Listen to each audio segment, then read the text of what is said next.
धरती पर एक ऐसी प्रजाति है जो डायनासोर के जमाने से पहले से जिंदा है, परमाणु बम भी जिसे नहीं मार सका, जो हर तबाही में बची रही, हर सत्ता में पली बढ़ी और हर अंधेरे कोने में फली फूली। हम बात कर रहे हैं तिलचट्टे की, यानी कॉकरोच की। लेकिन यह कहानी किसी साधारण कॉकरोच की नहीं है। यह कहानी है उस दिन की जब कॉकरोचों ने फैसला किया कि बस बहुत हो गया, अब हम सिर्फ नाली में नहीं रहेंगे, अब हम संसद में जाएंगे। यह कहानी है कॉकरोच जनता पार्टी की।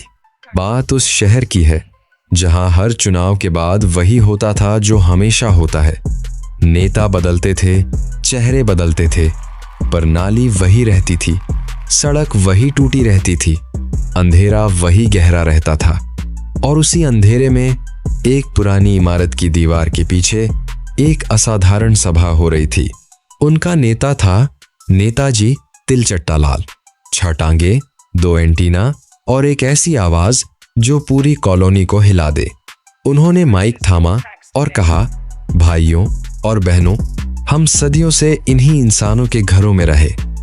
हमने उनकी बची खुची रोटी खाई, उनके झूठ सुने, उनके वादे देखे, और अब हम जानते हैं ये काम हम उनसे बेहतर कर सकते हैं। तालियां गूंज उठीं, एंटीना हिलने लगे और उसी रात कॉकरोच जनता पार्टी का जन्म हुआ। पार्टी का नारा था, न खाएंगे, न खाने देंगे, झूठा खाना भी नहीं। घोषणा पत्र में लिखा था कि हर गली साफ होगी क्योंकि गंदगी हमारा घर है और हम उसे बेहतर जानते हैं। हर अंधेरे कोने में रोशनी होगी क्योंकि हम खुद उस अंधेरे में रहे हैं। और हर वो आवाज जो दबाई गई है वो सुनाई देगी क्योंकि हम खुद हमेशा दबाए गए हैं। लोगों ने पहले हंसी उड़ाई, अखबारों ने लिखा, कॉकरोच राजनीति में, अरे फर्क क्या पड़ेगा, कुछ तो पहले से ही है। टीवी चैनलों पर बहस छिड़ गई। एक एंकर चिल्लाया, ये लोकतंत्र का अपमान है। दूसरे ने जवाब दिया, भाई लोकतंत्र का अपमान तो पहले से हो रहा है। लेकिन जनता चुप थी, जनता सोच रही थी। और फिर शुरू हुआ असली खेल। जैसे ही कॉकरोच जनता पार्टी ने रैलियां शुरू की, पुरानी पार्टियां घबरा गईं।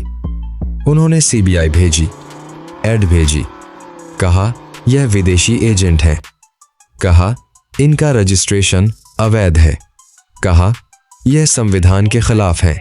लेकिन नेताजी तिलचट्टा लाल मुस्कुराए।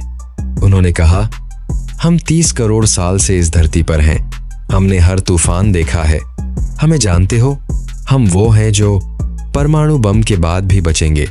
और तुम सोचते हो नोटिस से डरेंगे? चुनाव का दिन आया, ईवीएम मशीनें लगी, लंबी लंबी लाइनें लगी, और जब नतीजे आए तो पूरे देश ने एक साथ सांस रोकी। कॉकरोच जनता पार्टी को मिले 17 सीटें। यह कोई बड़ी जीत नहीं थी, पर यह एक संदेश था, एक ऐसा संदेश जो किसी भाषण में नहीं आया, किसी विज्ञापन में नहीं दिखा। यह संदेश था उस आदमी का जो थक गया था, उस औरत का जो टूट गई थी, उस नौजवान का जो हार गया था। उन सब ने कहा, अगर यही विकल्प है तो यही सही। संसद में जब नेताजी तिलचट्टा लाल का पहला भाषण हुआ, माइक के सामने खड़े होकर उन्होंने कहा, हम आए हैं उस जगह से जहां तुम कभी नहीं गए। हम रहे हैं उस अंधेरे में जो तुमने बनाया। हमने खाया है वो बचा खुचा जो तुमने फेंका। और आज हम यहाँ हैं न किसी वादे के साथ, न किसी सपने के साथ, बस एक सवाल के साथ, यह देश किसका है? सन्नाटा छा गया। और यही वो सवाल है जो हर दौर में पूछा जाता है, हर उस इंसान के जरिए जो हाशिए पर है, हर उस आवाज के जरिए जो दबाई जाती है। इतिहास बताता है कि जब सत्ता ने यह सवाल नजरअंदाज किया, तब किसी न किसी रूप में जवाब जरूर आया। कॉकरोच जनता पार्टी एक फसाना है, एक रूपक है, एक आईना है जो हमें दिखाता है कि जब व्यवस्था इतनी टूट जाती है कि लोग कहने लगें कॉकरोच भी ठीक रहेंगे, तब समझो वक्त आ गया है कि असली सवाल पूछे जाएं। क्योंकि कॉकरोच 30 करोड़ साल से जिंदा हैं, और वो इसलिए नहीं कि वो ताकतवर हैं, बल्कि इसलिए कि वो हर हाल में, हर मुश्किल में टिके रहते हैं। शायद यही सबक है, शायद यही कहानी है।